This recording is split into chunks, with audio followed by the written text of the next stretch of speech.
Capítulo 6. A libertação. O começo da nossa libertação do corpo de dor está primeiramente na compreensão de que o temos.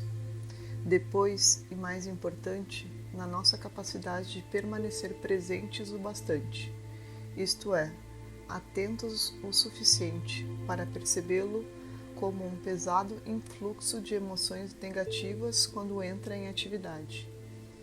No instante em que é reconhecido, ele não consegue mais se passar por nós e viver e se renovar por nosso intermédio. É nossa presença consciente que rompe a identificação com o corpo de dor. Quando não nos identificamos mais com ele, o corpo de dor torna-se incapaz de controlar nossos pensamentos e, assim, não consegue se renovar, pois deixa de se alimentar deles. Na maioria dos casos, ele não se dissipa imediatamente. No entanto, assim que desfazemos sua ligação com o nosso pensamento, ele começa a perder energia.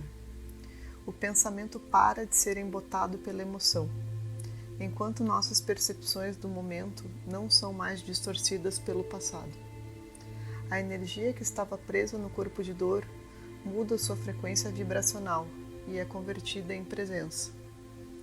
Dessa maneira, o corpo de dor se torna combustível para a consciência. É por isso que muitas das pessoas mais sábias e iluminadas do planeta, entre homens e mulheres, já tiveram um corpo de dor bastante pesado. Independentemente do que dizemos ou fazemos e da face que mostramos ao mundo, nosso estado mental e emocional não pode ser dissimulado. Todo ser humano emana um campo energético que corresponde ao seu estado interior, e a maioria das pessoas é capaz de senti-lo, ainda que essa emanação de energia só seja captada de modo subliminar. Isso significa que, embora elas não saibam que percebem esse campo energético, ele determina em grande medida como elas se sentem em relação a um indivíduo e reagem a ele. Há quem tenha uma consciência mais clara do campo energético, já no primeiro contato com alguém, até mesmo antes que quaisquer palavras sejam ditas. Um pouco depois, porém, as palavras dominam o relacionamento, e com elas vêm os papéis que quase todos nós representamos. Com isso, a atenção se desloca para o âmbito da mente, e a capacidade de sentir o campo energético do outro se reduz de modo significativo. Mesmo assim, ele ainda é percebido no nível inconsciente. Quando compreendemos que os corpos de dor buscam inconscientemente mais sofrimento, isto é, que eles querem que algo ruim aconteça, passamos a entender que muitos acidentes de trânsito são causados por motoristas cujo corpo de dor estava em atividade naquele momento. Sempre que dois motoristas com corpos de dor ativos chegam a um cruzamento ao mesmo tempo, a probabilidade de haver um acidente é bem maior do que em circunstâncias normais. De forma inconsciente, ambos desejam a colisão. O papel dos corpos de dor nesse tipo de ocorrência se torna mais óbvio no fenômeno chamado briga de trânsito, quando os motoristas se tornam fisicamente violentos, em geral por causa de uma questão banal, como o fato de alguém dirigir muito devagar à sua frente. Muitos atos de violência são cometidos por pessoas normais, que se transformam temporariamente em seres desequilibrados. Em julgamentos criminais em todas as partes do mundo, advogados de defesa costumam dizer frases como "ele estava completamente fora de si", enquanto os acusados afirmam algo do tipo "não sei o que deu em mim".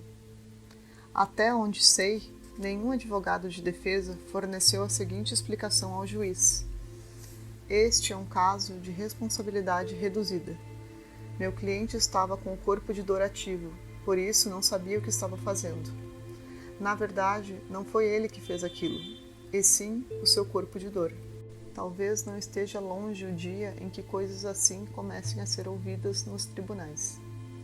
Será que isso significa que as pessoas não são responsáveis por seus atos quando estão possuídas pelo corpo de dor? Minha resposta é: como podem ser?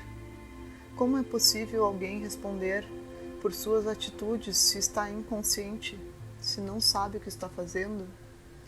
No entanto, no quadro mais amplo das coisas, os seres humanos devem evoluir como seres conscientes, e os que não seguem esse caminho sofrem as consequências da sua inconsciência. Eles não estão alinhados com o impulso evolucionário do universo, e até mesmo essa afirmação só é verdadeira em parte. De uma perspectiva superior, é impossível não estar alinhado com a evolução do universo. Até mesmo a inconsciência humana e a dor que ela produz fazem parte desse progresso. Quando não conseguimos mais suportar o ciclo interminável de sofrimento, começamos a despertar. Portanto, o corpo de dor também ocupa um lugar necessário no quadro mais amplo. A presença.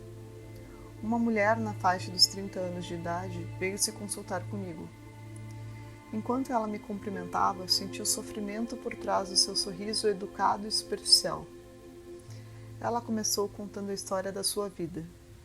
E um segundo depois, seu sorriso se tornou uma expressão de dor.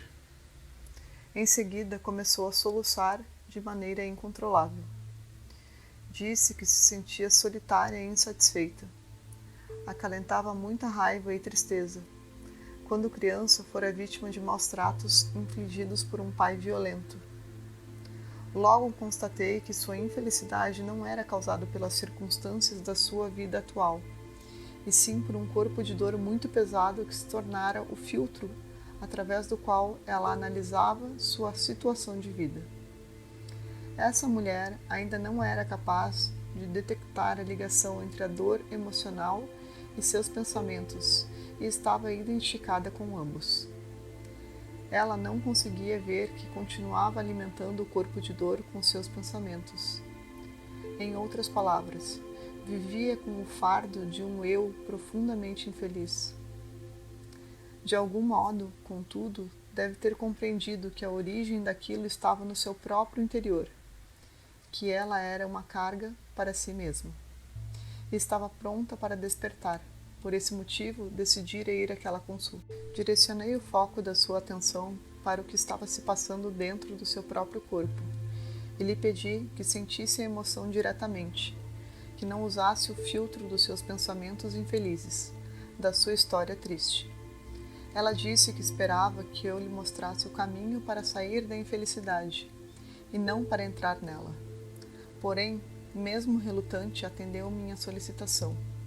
As lágrimas rolavam por sua face, todo o seu corpo tremia. Neste momento, o que você sente é isto, eu disse. E não há nada que você possa fazer nesse sentido. Mas em vez de querer que este momento seja diferente do que ele é, o que lhe causa ainda mais sofrimento, consegue admitir completamente que isto é o que você está sentindo neste exato instante? Ela ficou calada por alguns segundos e depois respondeu com raiva: Não, não quero aceitar isso.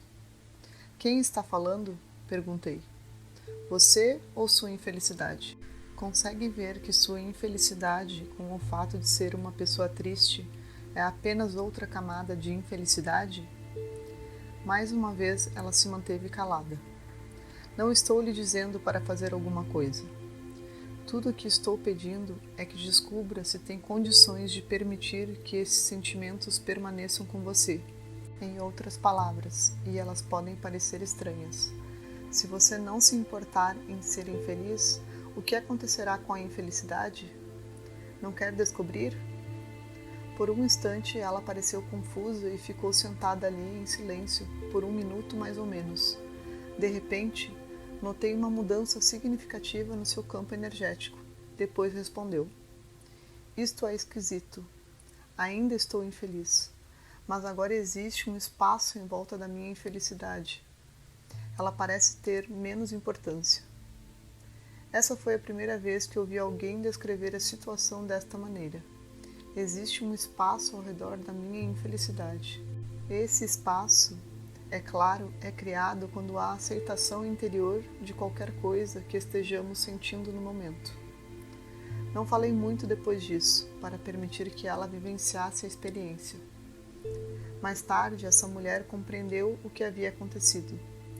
No momento em que ela interrompeu a identificação com o sentimento, isto é, com a antiga emoção dolorosa que a acalentava, no instante em que lhe dirigiu sua atenção sem tentar resistir, essa emoção deixou de ter a capacidade de controlar seu pensamento, e assim de se misturar a uma história construída mentalmente chamada Como Sou Infeliz. Outra dimensão havia se manifestado na sua vida e transcendia seu passado, a dimensão da presença. Como ninguém pode ser infeliz sem uma história triste, aquilo representava o término daquele sofrimento e também o começo do fim do seu corpo de dor. A emoção em si não é infelicidade. Apenas a emoção associada a uma história triste é infelicidade. Depois de encerrada a sessão, foi gratificante saber que eu tinha acabado de testemunhar o surgimento da presença em alguém. A própria razão da nossa existência na forma humana é trazer essa dimensão de consciência para o mundo. Eu também assistira a uma diminuição do corpo de dor, e não lutando contra ele, mas levando-lhe a luz da consciência.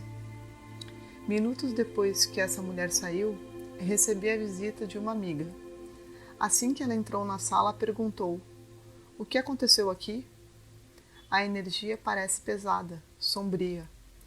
Estou até me sentindo um pouco mal. Você precisa abrir as janelas, acender um incenso." Expliquei que eu tinha acabado de testemunhar uma importante liberação de energia numa pessoa que tinha um corpo de dor muito denso. Portanto, aquilo que ela estava sentindo devia ser o resto da energia que fora emanada durante a sessão. Minha amiga, porém, recusou-se a ficar e escutar. Tudo o que ela queria era sair dali o mais rápido possível. Abri as janelas e saí para jantar num restaurante indiano nas redondezas. O que aconteceu enquanto permaneci ali foi uma confirmação adicional e muito clara do que eu já sabia. Todos os corpos de dor, que aparentemente são individuais, estão interligados em algum nível. No entanto, a forma que essa ratificação em particular assumiu foi uma espécie de choque. O retorno do corpo de dor. Sentei-me e pedi uma refeição. Havia poucos clientes no restaurante, além de mim. Próximo à minha mesa, um homem de meia idade numa cadeira de rodas acabava de jantar. Ele me dirigiu o olhar uma vez. Foi rápido, mas intenso. Alguns minutos se passaram. De repente, ele ficou inquieto, agitado. Seu corpo começou a se contrair. O garçom aproximou-se para retirar o prato. O homem começou a discutir com ele. A comida não estava boa, estava horrível. "Então por que o senhor comeu?" perguntou o garçom. Bastou essa frase para deixá-lo furioso.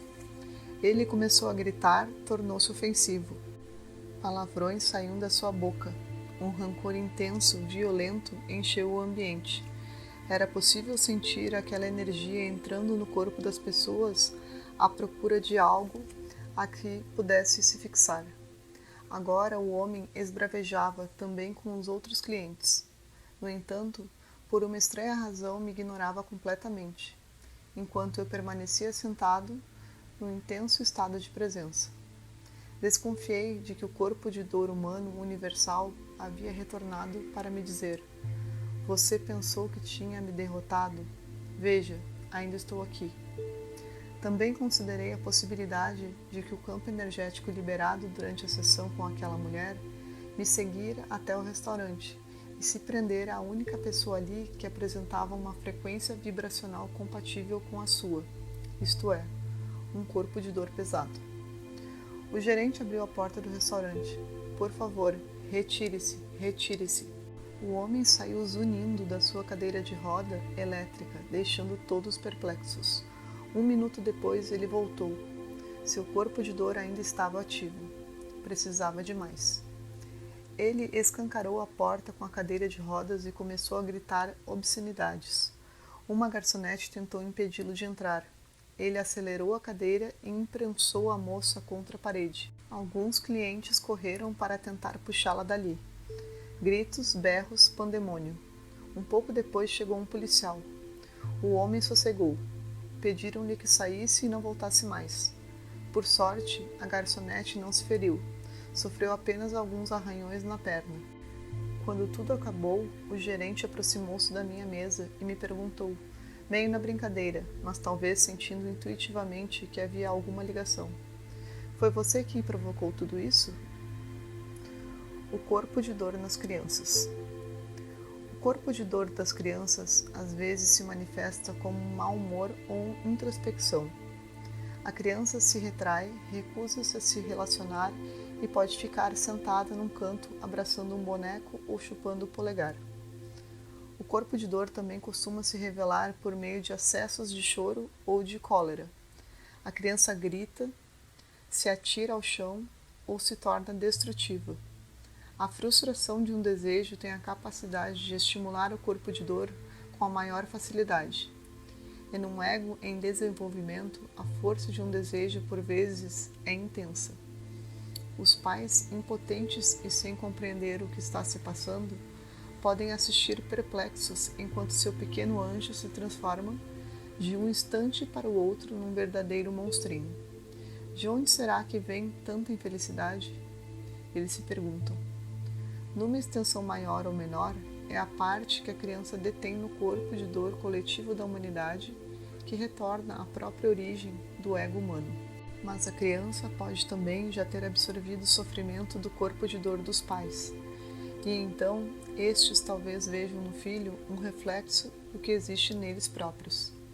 As crianças mais sensíveis são especialmente afetadas pelos corpos de dor do pai e da mãe. Testemunhar um desentendimento insano entre eles lhes causa um sofrimento emocional quase insuportável. Assim, são essas crianças sensíveis que tendem a se tornar adultos com um corpo de dor pesado. As crianças não se deixam enganar por pais que tentam ocultar seu corpo de dor, dizendo um para o outro: não devemos brigar na frente delas. Isso significa que, enquanto eles mantêm uma conversa educada, o lar vai sendo tomado pela energia negativa. Os corpos de dor reprimidos são extremamente tóxicos, mais ainda do que os que se manifestam com franqueza. E essa toxicidade física é absorvida pelas crianças e contribui para o desenvolvimento do seu próprio corpo de dor. Algumas crianças aprendem subliminarmente sobre o ego e o corpo de dor apenas por viverem com pais muito inconscientes. Uma mulher, cujos pais tinham ambos fortes egos e corpos de dor pesados, me disse que, quando eles gritavam um com o outro, ela olhava na sua direção e, embora os amasse, dizia para si mesma: essas pessoas são doidas. Como é que eu vim parar aqui? Já havia nela a consciência da insanidade de se viver dessa maneira. Graças a essa consciência, a quantidade de dor que ela absorveu dos pais foi reduzida. Os pais costumam pensar em como agir em relação ao corpo de dor das suas crianças, mas a pergunta básica, obviamente, é: será que eles conseguem lidar com seu próprio corpo de dor? Será que o reconhecem em si mesmos? Será que são capazes de se manter presentes o bastante quando ele entra em atividade para que possam estar conscientes da emoção no nível do sentimento, antes que ela tenha uma chance de se tornar pensamento e depois uma pessoa infeliz? Quando o corpo de dor de uma criança está se manifestando por meio de um ataque, não há muita coisa que os pais possam fazer, exceto se manter no estado de presença para que não sejam estimulados a ter uma reação emocional. O corpo de dor da criança se alimentaria dela. Às vezes, os corpos de dor são extremamente dramáticos, mas os pais não precisam embarcar nesse descontrole. Não devem levá-lo muito a sério. Se o corpo de dor tiver sido despertado pela frustração de um desejo, eles não têm agora que se render às suas exigências. Caso contrário, a criança aprenderá a seguinte lição: quanto mais infeliz eu me tornar, maior será a probabilidade de conseguir o que quero. Essa é uma receita para que ela apresente distúrbios no futuro. Seu corpo de dor ficará decepcionado com a falta de reação do pai e da mãe, e pode atuar por mais algum tempo antes de se acalmar. Ao contrário do que ocorre com os adultos, no caso das crianças, Felizmente, esses episódios costumam ser mais breves. Depois que a criança se acalmar, ou talvez no dia seguinte, os pais podem conversar com ela sobre o que ocorreu, mas não devem contar sobre o corpo de dor. Em vez disso, é melhor que lhe façam perguntas, por exemplo, o que deu em você ontem, quando não conseguia parar de gritar? Você se lembra? Como se sentiu? Foi uma sensação boa? Aquela coisa que lhe aconteceu, será que tem um nome? Não? Caso tivesse um nome, qual seria? Se você pudesse vê-la, ela se pareceria com o quê? Você pode fazer um desenho dela? O que houve com ela depois que foi embora? Foi dormir? Você acha que ela pode voltar? Essas são apenas algumas sugestões de perguntas. Todas elas se destinam a despertar na criança sua capacidade de testemunhar, isto é, a presença, e irão ajudá-la a deixar de se identificar com o corpo de dor. Na próxima vez em que ela for tomada por um ataque, eles poderão dizer: aquela coisa está de volta, não é? O ideal é que eles usem as mesmas palavras empregadas pela criança na primeira ocasião em que falarem sobre o assunto. A atenção dela deve ser dirigida para como ela sente aquilo. Os pais têm que demonstrar interesse ou curiosidade em vez de adotar uma atitude crítica e condenatória. É improvável que isso venha a impedir que o corpo de dor continue seu curso, e pode parecer que a criança não está nem mesmo escutando os pais. Mesmo assim, alguma consciência permanecerá em segundo plano durante o período em que o corpo de dor estiver em atividade. Depois de alguns episódios, a consciência estará mais forte e o corpo de dor terá enfraquecido. É dessa forma que a criança vai intensificando o seu estado de presença. Um dia, talvez seja ela que alerte o pai e a mãe de que eles se deixaram dominar pelo corpo de dor. A infelicidade. Nem toda infelicidade se deve ao corpo de dor. Parte dela é infelicidade nova, criada toda vez que não estamos alinhados com o momento presente, quando negamos o agora de uma maneira ou de outra. Se reconhecemos que o momento presente é sempre o que importa e, portanto, é inevitável, podemos lhe dizer um sim interior descomprometido. Com isso, não só deixaremos de criar mais infelicidade, como, graças ao desaparecimento da resistência interior, seremos fortalecidos pela própria vida. A infelicidade do corpo de dor sempre assume uma proporção desmedida em relação à sua causa aparente. Em outras palavras, é uma reação exagerada. É assim que ela é reconhecida, embora não normalmente pela vítima, a pessoa possuída. Alguém com um corpo de dor pesado tem grande facilidade em encontrar motivos para ficar aborrecido, irado, magoado, triste ou temeroso. Coisas quase insignificantes que outra pessoa teria deixado de lado com um sorriso, ou talvez que nem chegasse a notar, tornam-se a razão aparente de uma intensa infelicidade. Elas não são, é claro, a verdadeira causa dessa tristeza. Apenas agem como um estímulo, pois trazem de volta à vida emoções antigas acumuladas. Depois, essas emoções vão para a cabeça, aumentando e energizando as estruturas mentais egóicas. O corpo de dor e o ego são parentes próximos. Eles precisam um do outro. O fato ou a circunstância que desencadeia a infelicidade são interpretados e suscitam uma reação que passa pelo filtro de um ego fortemente emocional. Isso significa que sua importância é distorcida ao extremo.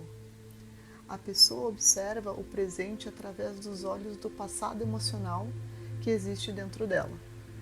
Em outras palavras, o que ela vê e sente não está no acontecimento e nem na situação, e sim no que existe em seu próprio interior. Em alguns casos, até pode estar no acontecimento ou na situação, porém ela o exacerba por meio da sua reação. E essa atitude reativa, essa amplificação, é que o corpo de dor quer, é disso que ele se alimenta. Para alguém possuído por um corpo de dor pesado, é sempre impossível afastar-se da sua interpretação distorcida da história emocional. Quanto mais emoções negativas estiverem envolvidas nela, mais pesada e impenetrável ela será. E assim não é reconhecida como uma fantasia, mas vista como a realidade. Quando uma pessoa se encontra completamente dominada pela agitação dos pensamentos e pelas emoções que os acompanham, distanciar-se disso é algo improvável, porque ela nem sequer sabe que existe uma saída. E dessa maneira continua cativa dentro do seu próprio filme ou sonho, prisioneira do seu próprio inferno. Para ela, a realidade é isso, não existe outra possível. E no seu modo de ver, sua reação também é a única possível. Rompendo a identificação com o corpo de dor. Quem possui um corpo de dor forte e ativo emana uma energia específica que as outras pessoas sentem como algo extremamente desagradável. Quando elas encontram alguém que tem um corpo de dor desse tipo, sua reação imediata é se afastar ou reduzir o contato com ele ao mínimo. Elas se sentem repelidas por esse campo energético. Outras são tomadas por um impulso agressivo e se tornam rudes ou atacam esses indivíduos com palavras, e em alguns casos até mesmo fisicamente. Isso significa que existe algo dentro delas que está com consonância com o corpo de dor. O que as leva a reagir de modo tão intenso também se encontra em seu interior. É seu próprio corpo de dor. Não surpreende que as pessoas com um corpo de dor pesado e frequentemente ativo costumem se ver em situações de conflito. Às vezes, é claro, elas próprias as causam, mas outras vezes, de fato, não fazem nada. O negativismo que transmitem é suficiente para atrair hostilidade e gerar confrontos. Somente um alto grau de presença nos impede de reagir quando somos provocados por alguém com um corpo de dor tão ativo assim. Quando conseguimos permanecer presentes, algumas vezes esse estado de consciência permite que a outra pessoa deixe de se identificar com seu próprio corpo de dor e dessa forma sinta o milagre de um repentino despertar. Embora o despertar possa ter uma curta duração, o processo terá se iniciado. Um dos primeiros casos desse tipo de despertar que testemunhei aconteceu muitos anos atrás. A campainha da minha porta tocou perto das 11 horas da noite. Pelo interfone, ouvi uma voz carregada de ansiedade. Era minha vizinha Ethel. Preciso conversar com você. É muito importante. Por favor, deixe-me entrar. Ethel era uma mulher de meia idade, inteligente e com instrução de nível superior. Ela também possuía um ego bastante forte e um corpo de dor pesado. Conseguira escapar da Alemanha nazista quando era adolescente, porém muitos de seus parentes foram mortos em campos de concentração. Ela se sentou no meu sofá, agitada, as mãos trêmulas. Em seguida, tirou cartas e documentos das pastas que trazia consigo e espalhou tudo pelo sofá e pelo chão. Na mesma hora, tive uma estranha sensação. Foi como se um Daimler tivesse levado a parte interna do meu corpo à potência máxima. Não havia nada a fazer, a não ser permanecer receptivo, alerta e intensamente presente. Olhei para ela sem pensar em nada e sem julgar. Apenas a ouvi em silêncio, sem fazer nenhum comentário mental. Uma torrente de palavras brotou da sua boca. Recebi mais uma carta perturbadora hoje. Eles estão tramando uma vingança contra mim. Você precisa me ajudar. Temos que lutar contra eles juntos. Nada deterá os advogados vigaristas que eles têm. Vou perder minha casa. Estão me ameaçando com despejo. Ao que parecia, Ethel se recusara a pagar a taxa de condomínio porque os administradores do imóvel em que ela morava não haviam feito alguns consertos necessários. Eles, por sua vez, ameaçavam-na processá-la. Ethel falou por uns 10 minutos. Permaneci ali sentado, olhando e escutando. De repente, Ela se calou e olhou para a papelada ao seu redor como se tivesse acabado de acordar de um sonho.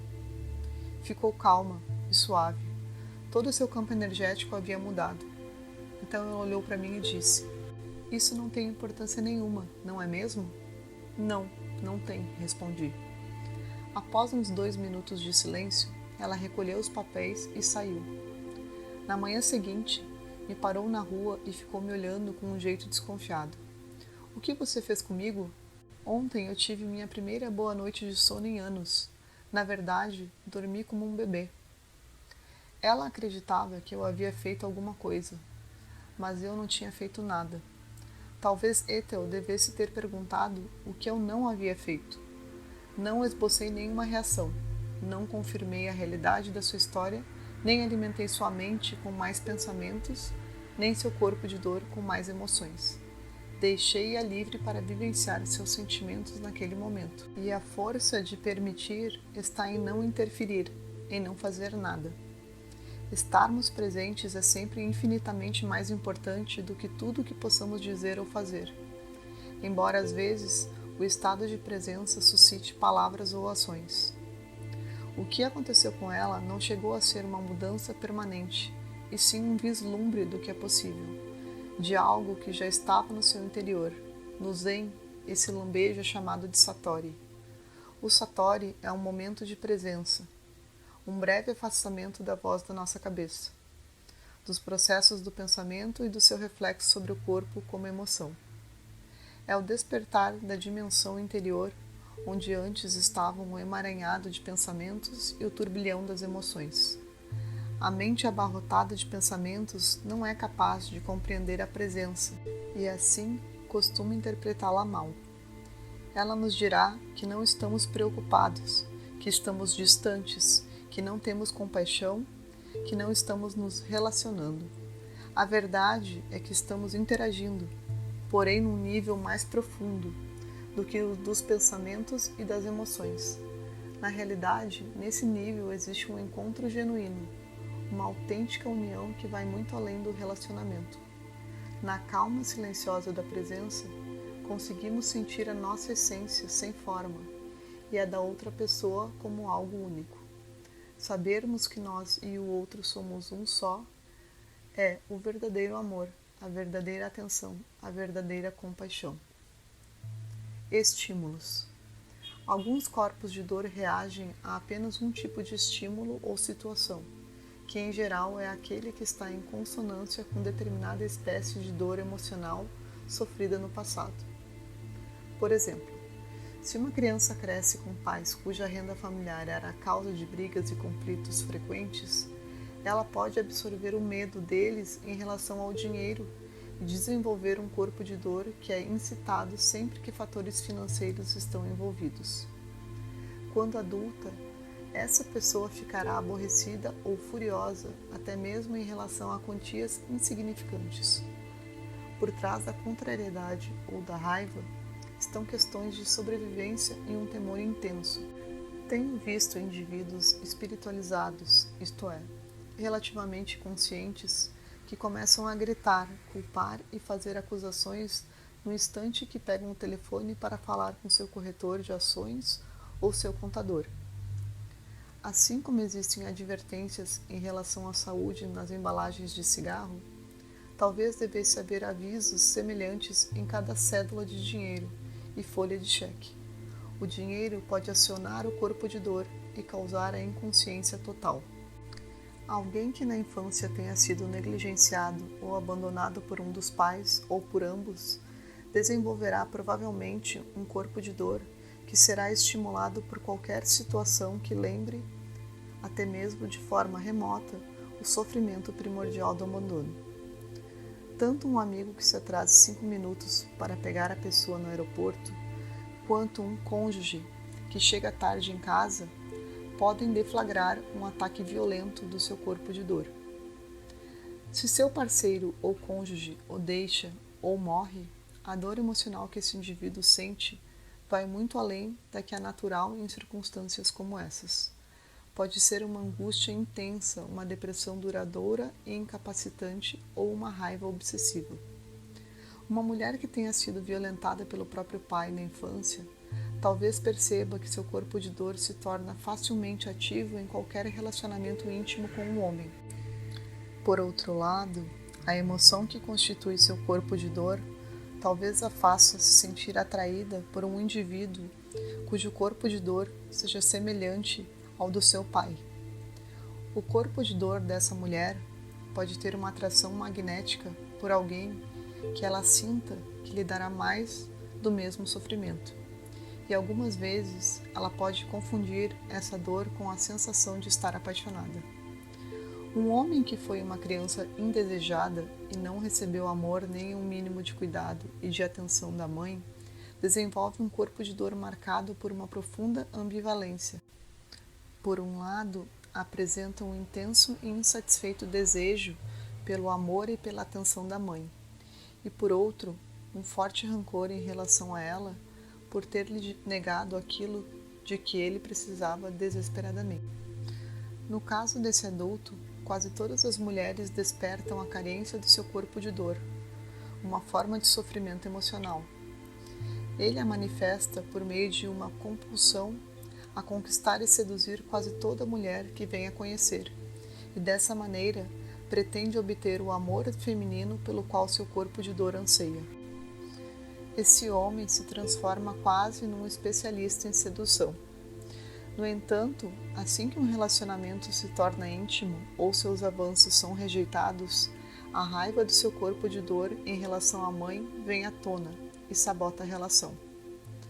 Quando reconhecemos nosso próprio corpo de dor, no momento em que ele surge, também passamos a detectar com rapidez os estímulos mais comuns que os colocam em ação. Sejam situações, sejam determinadas coisas que as pessoas fazem ou dizem. No instante em que esses estímulos aparecem, nós os vemos de imediato pelo que eles são e entramos num intenso estado de alerta. Em questão de segundos, percebemos também a reação emocional, que é o surgimento do corpo de dor. Porém, nesse estado de presença, não nos identificamos com ele, o que significa que o corpo de dor não consegue assumir o controle sobre nós e se tornar a voz na nossa cabeça. Se estamos com nosso parceiro ou nossa parceira nesse momento, podemos lhe dizer: o que você acabou de dizer ou fazer despertou meu corpo de dor. Portanto, estabeleça um acordo com seu companheiro ou companheira. Sempre que disserem ou fizerem algo que desperte o corpo de dor do outro, mencionem isso na hora. Dessa maneira, o corpo de dor não poderá mais se renovar por intermédio do desentendimento entre vocês, e em vez de levá-los à inconsciência, os ajudará a ficar inteiramente presentes. Toda vez que estamos presentes quando o corpo de dor se manifesta, uma parte da energia emocional negativa que o constitui se queima, por assim dizer, e é transmutada em presença. O que resta dele se retira rapidamente e espera por uma oportunidade melhor para aparecer, isto é, quando estivermos menos conscientes. Isso pode parecer sempre que saímos do estado de presença, talvez depois de tomarmos alguns drinks ou enquanto assistimos a um filme violento. A mais leve emoção negativa, como uma sensação de irritação ou ansiedade, também podem servir como uma passagem pela qual o corpo de dor consegue retornar. Ele precisa da nossa inconsciência, pois não é capaz de tolerar a luz da presença. O corpo de dor como um despertador. À primeira vista, pode parecer que o corpo de dor é o maior obstáculo para o surgimento de uma nova consciência na humanidade. Ele ocupa nossa mente, controla e distorce nosso pensamento, perturba nossos relacionamentos e se parece com uma nuvem carregada que toma todo o nosso campo energético. Tende a nos deixar inconscientes, espiritualmente falando, isto é, num estado de total identificação com a mente e a emoção. Ele nos faz reagir a tudo, nos leva a dizer e fazer coisas que são criadas para intensificar a infelicidade que existe em nós e no mundo. No entanto, à medida que a infelicidade aumenta, ela provoca uma perturbação crescente na nossa vida. Talvez o corpo não suporte mais o estresse e desenvolva uma doença ou um distúrbio. Pode ser que nos vejamos envolvidos num acidente, numa situação dramática ou num enorme conflito que tenham sido desencadeados pelo desejo do corpo de dor de que algo de mal acontecesse. Além disso, podemos acabar praticando uma violência física. Ou quem sabe, tudo isso assuma uma proporção tão grande que não sejamos mais capazes de viver com o nosso eu infeliz. O corpo de dor, é claro, faz parte desse falso eu. Sempre que somos arrebatados pelo corpo de dor, toda vez que não o reconhecemos, ele se torna parte do nosso ego. Qualquer elemento com o qual nos identificamos se transforma no ego. O corpo de dor é uma das coisas mais poderosas com que o ego pode se identificar. Assim como o ego é fundamental para o corpo de dor, que precisa dele para se renovar. Essa aliança perversa, contudo, costuma desmoronar nos casos em que o corpo de dor é tão pesado que as estruturas da mente egóica, em vez de serem fortalecidas por ele, são desintegradas pelo ataque ininterrupto de sua carga energética. Da mesma maneira que um aparelho eletrônico pode ser posto em funcionamento por uma corrente elétrica, mas também destruído por ela, se a voltagem for muito elevada. Quem tem um corpo de dor muito forte costuma chegar a um ponto em que sente que sua vida está se tornando insuportável, em que não consegue mais tolerar a dor nem situações difíceis. Já houve quem expressasse isso dizendo com toda a franqueza e simplicidade que estava cheio de ser infeliz. Algumas pessoas podem sentir, como foi o meu caso, que não são mais capazes de viver consigo mesmas. A paz interior torna-se então sua principal prioridade. Sua aguda dor emocional as força a romper a identificação com o conteúdo da mente e com as estruturas mentais e emocionais que dão origem a seu eu infeliz e os perpetuam. Assim, elas ficam sabendo que nem sua triste história, nem a emoção que sentem são elas próprias. Compreendem que elas são o conhecer e não o que é conhecido. Em vez de levá-las à inconsciência, o corpo de dor transforma-se no seu despertador, o fator decisivo que as faz alcançar o estado de presença. No entanto, como estamos testemunhando uma afluência sem precedentes de consciência sobre o planeta neste momento, muitas pessoas não precisam mais chegar às profundezas do mais agudo sofrimento para conseguir romper a identificação com o corpo de dor. Sempre que elas percebem que voltaram a cair no terreno do distúrbio, são capazes de escolher abandonar a identificação com o pensamento e com a emoção e voltar para o estado de presença. Elas abrem mão da resistência, tornam-se calmas e atentas, alcançam a unificação com o que existe, dentro e fora de si mesmas. O próximo passo na evolução humana não é inevitável, mas, pela primeira vez na história do planeta, pode ser uma escolha consciente. Quem está fazendo essa escolha? Você está. E quem é você? A consciência que se tornou consciente de si mesma. A libertação do corpo de dor.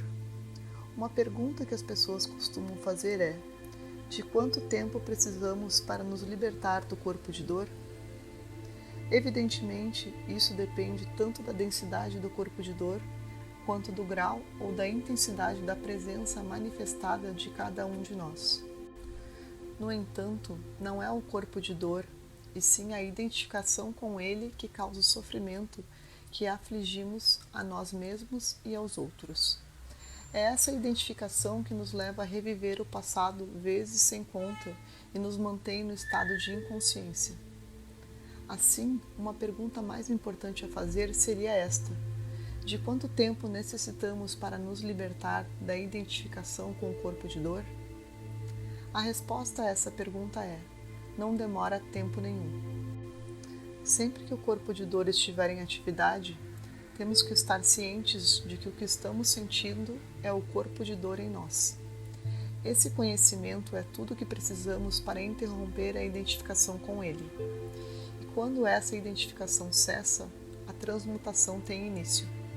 O conhecimento impede que as emoções antigas surjam na nossa cabeça e controlem não só o diálogo interior, como também nossas ações e interações com as pessoas. Assim, o corpo de dor não conseguirá mais nos usar e se renovar por nosso intermédio. As antigas emoções podem ainda viver em nós por algum tempo e aparecer de vez em quando. Talvez também nos enganem ocasionalmente, fazendo com que nos identifiquemos com elas de novo, e desse modo obscureçam o conhecimento, porém não por muito tempo. Não projetarmos as antigas emoções nas situações significa que devemos encará-las diretamente dentro de nós. Pode não ser agradável, mas isso não chega a nos matar. Nossa presença é mais do que capaz de contê-las. As emoções não são quem nós somos. Portanto, quando sentir o corpo de dor, não cometa o equívoco de pensar que existe algo errado com você. O ego adora quando você faz de si mesmo um problema. O conhecimento precisa ser seguido pela aceitação. Qualquer outra coisa irá obscurecê-lo novamente. Aceitação significa que você se permite sentir qualquer coisa naquele momento. Isso é parte da essência do agora. Você não pode discutir o que é. Bem, você pode. No entanto, se fizer isso, sofrerá. Por meio da aceitação, você se torna o que você é, vasto, pleno de espaço. Transforma-se no todo. Não é mais um fragmento, que é como o ego vê a si mesmo. Sua natureza verdadeira emerge, e ela está unificada com a natureza de Deus. Jesus indica isso nessa passagem. Portanto, sede um todo, assim como o vosso Pai Celeste é um todo. No Novo Testamento temos, porém, sede perfeitos, o que é um erro de tradução da palavra grega original, que significa todo. Ou seja, não precisamos nos tornar um todo, mas sermos o que já somos, com ou sem o corpo de dor.